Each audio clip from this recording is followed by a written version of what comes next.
Hello guys. Today I'm going to tell you about the key facilitation rule. People often ask me like what are the secrets of facilitation and how can I learn to facilitate meetings as well as you do. And of course there are some theoretical things here and there is a lot of practice. And today I'm going to tell you about the most impactful thing and also will tell you how you can practice in that. So let's dive deeper in the details. And I have some plan prepared for this talk today. It will be the following. So first I will tell you about like what's the problem at all with facilitation. Then I will explain you in more details and on examples the root causes of this problem. Then I will tell you the key facilitation rule basically and provide you with the context on that. And here I will also tell you like how you can practice with this.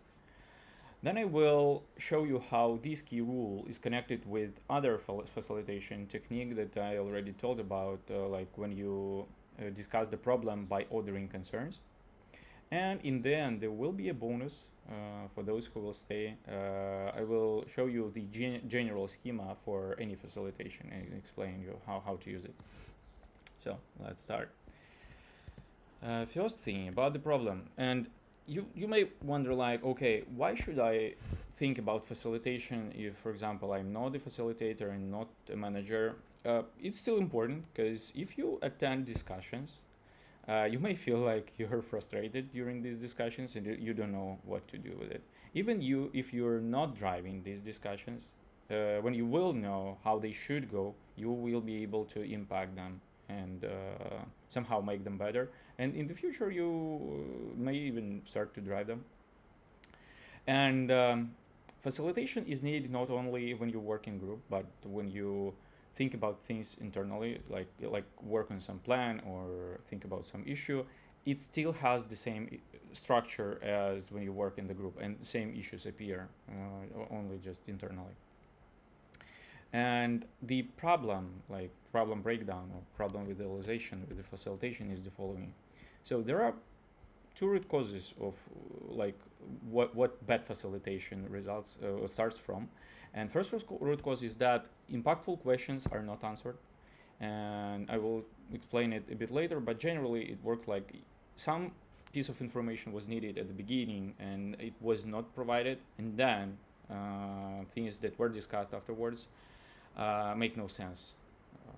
And second is that focus interference happens. It's when different team members focus on different things in the same moment, in the same discussion, and they don't help each other, right? They make obstacles instead of synergy. And the consequence of that is that you have too slow or even no progress at all in the discussion, and you feel like, okay, we're not progressing. And as a result, the team gets demotivated and their attention is withdrawn from the discussion. And actually, attention is the main resource that you have as a group and the main resource that facilitator is controlling. And the problem with this is you feel this part, you feel it as a symptom. So you feel like you're frustrated, you feel like the progress is too slow. And often people start to work with it like that. Okay, we're too slow, let's speed up. Or guys, you're not listening, you're not attending, please bring your attention back. But the problem, the root cause of the problem is not that attention is withdrawn. The problem is that it's withdrawn because of something, and it's withdrawn because of these reasons. And if you don't understand the impact of facilitator and the need for facilitation, you will try to influence this without fixing root causes, and it won't work. And you probably were in such situations, and if you try to impact this directly without resolving the root causes, you won't get the result. And yeah, let's look closer on the root causes. So first root cause, like when impactful questions are not answered, may look like that. So for example, you discuss the solution on low level first, and there is a big attempt to do that because technical people are mainly focused on the solution, and it's more interesting to discuss the solution. And high level questions are a kind of non-clear and contain lots of uncertainty, and psychologically it's hard to think about them, and we jump lower on things that we understand. Then you get more context on problem level, and your solution design goes to trash. What happens then? People get demotivated, like, okay, we spent all this time, and what was it for? And if you do this over and over again, you just develop a bad culture of discussions, and people demotivate in long term. And you might think, okay, so let's discuss the problem first. And okay, what happens if you discuss the problem? For example, you discuss the problem, you design the solution, design it on low level, probably even start to develop it, and then you get input on that this problem was not important. And what happens? Your problem discussion, your solution design, probably even the implementation that you did so far is not needed anymore, and it goes to trash.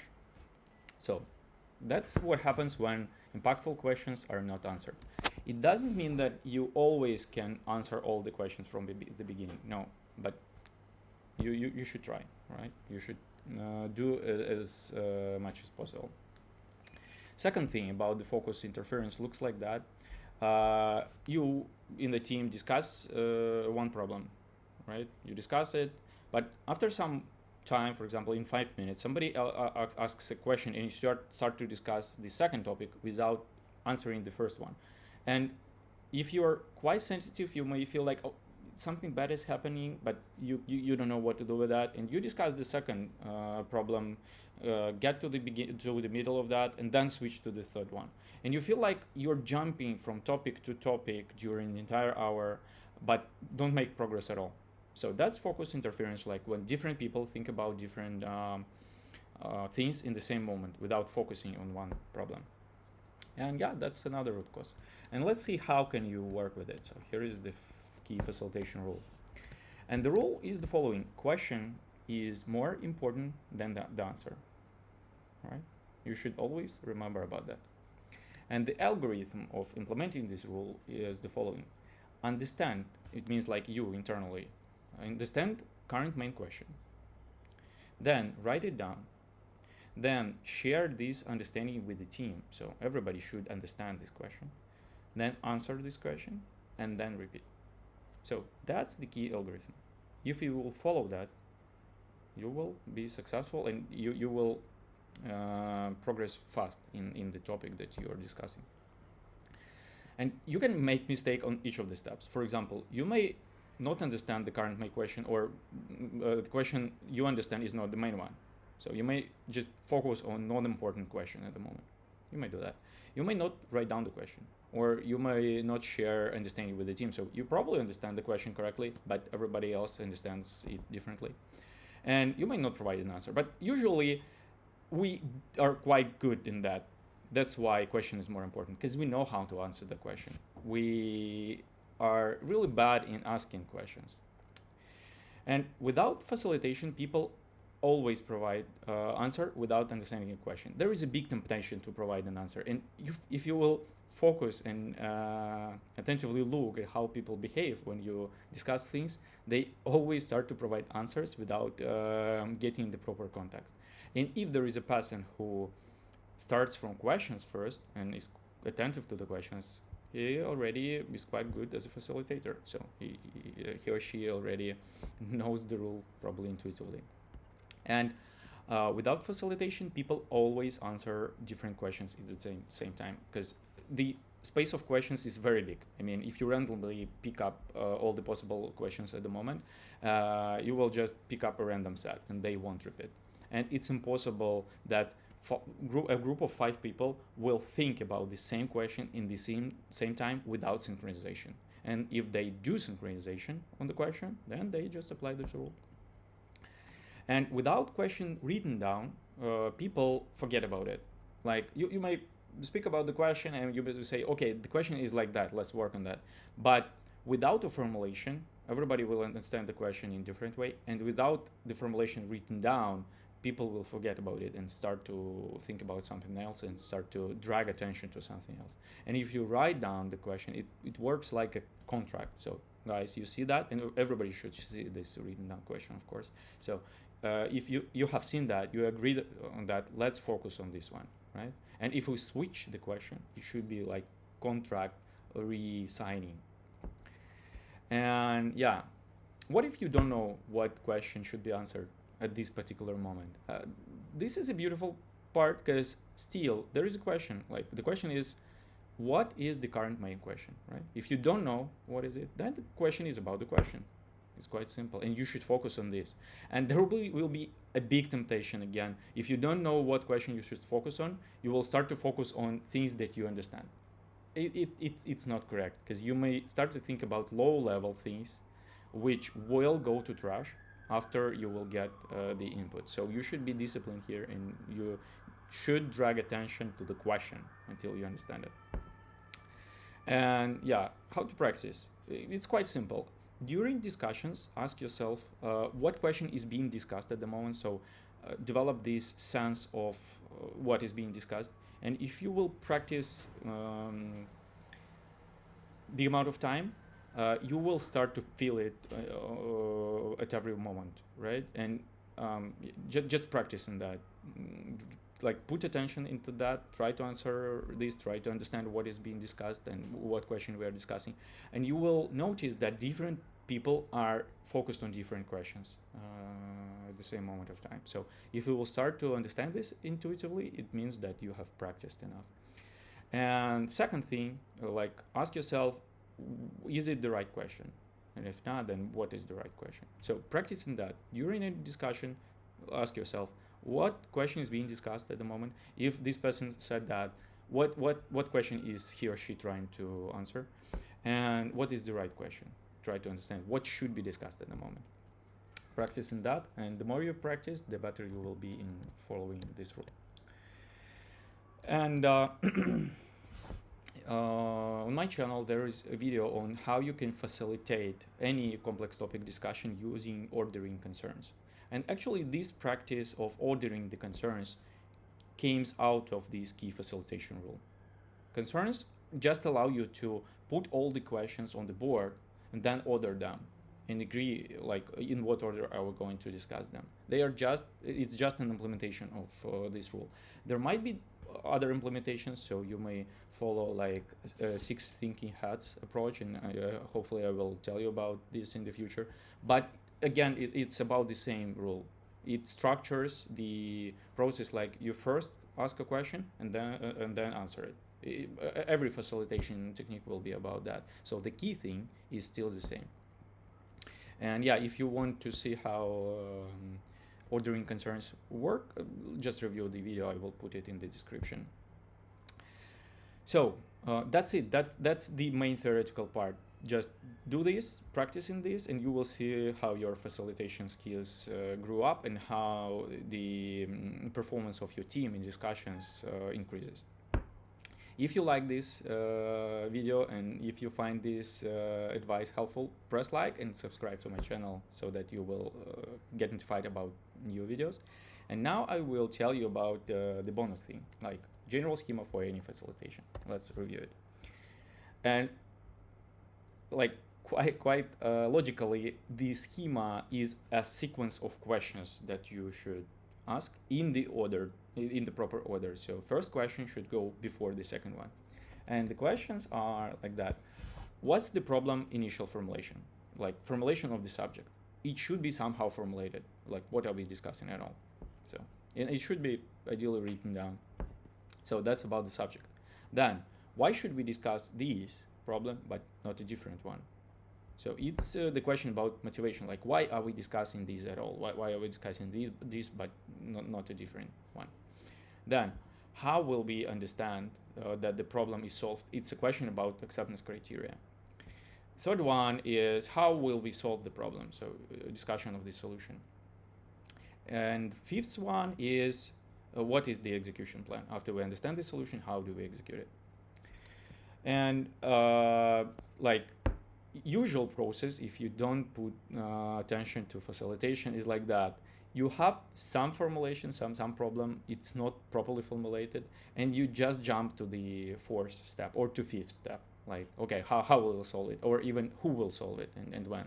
without understanding of the motivation, without understanding of acceptance criteria. And if the problem is small and the solution takes small time, then okay, you will just do this, and if it's not important, you will just move it to trash. But if the problem is big, you will suffer from that, because you will develop a solution, will start to implement it, and then you will understand that this thing is not important.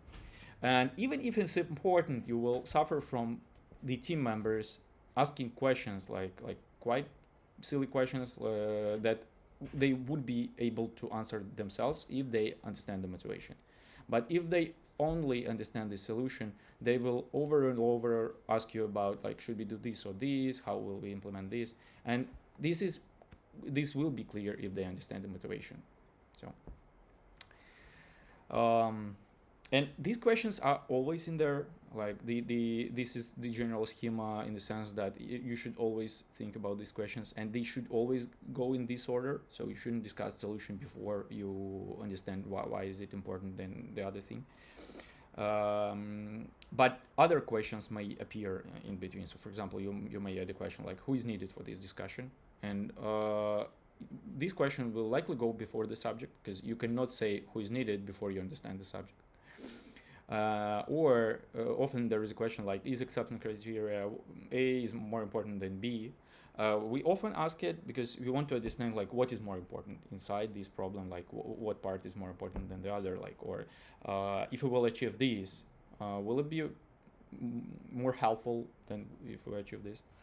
And other questions may be added, but these will be present. These questions will be always present.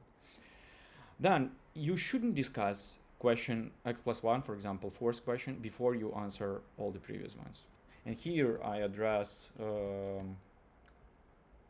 the problems from here. So impactful questions are not answered, means that you start to discuss fourth thing without understanding of 1 to 3. Of course, if you already discussed this sometime in the past and you have all these answers in your mind, or ideally written down somewhere, you may continue the discussion on this particular meeting from point number 4. But if you have new people here in this discussion who doesn't know answers to the previous questions, you should start from repeating this. Otherwise, people won't be able to participate properly, and they will either jump to motivation or jump to another things that are not important according to motivation, but they just don't know that they shouldn't do this because they don't understand the motivation. And if during some let's imagine the following situation: you have discussed the subject, you have discussed motivation, acceptance criteria, and you discussed the solution. And at this moment, you get a piece of new information that changes the motivation. So probably you discover a problem that is more important than the one that you are discussing at the moment. It's quite acceptable that you change the motivation and start to discuss another problem if it's actually more important. But if you change the focus and change the problem just because you haven't asked yourself and your team about the motivation earlier, then it's the mistake of facilitator. So you should do your best to ask more important questions, more impactful questions first. And if you haven't asked it and this information appears like in a couple hours of time, then yeah, it's your mistake. Just correct it in the future and ask the questions. It will be still helpful experience if you will think about it and make conclusions out of it.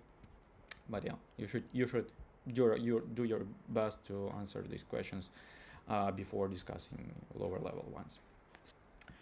So yeah, that's it. That's the general schema. Try to apply it and write comments on how it worked for you. Share your ideas of how you facilitate the discussions. I will be happy to read what you do.